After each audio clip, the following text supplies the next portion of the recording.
from a data ops world, from our perspective, this is kind of how we see the world.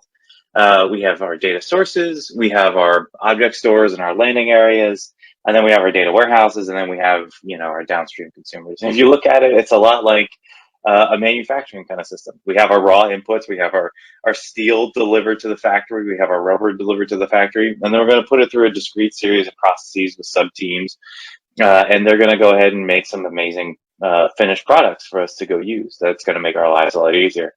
I don't know about you, but I don't like walking to the store for 5 miles and carrying my groceries home. I'd much rather drive and do that.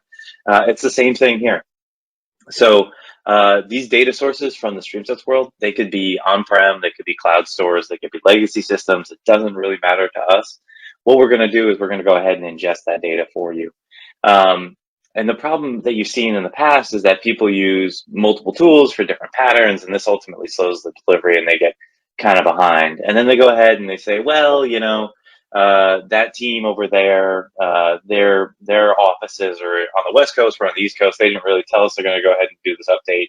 They weren't really aware that, our MOU was still in effect and we're still sharing data. And it ends up becoming kind of a real nightmare, because what you want to do is you want to have a pervasive view of what's going on inside your organization, or more importantly, you want to ingest data that's really beyond your change management review board. You want to ingest data for a more pervasive view of the world, but you don't own or control that data.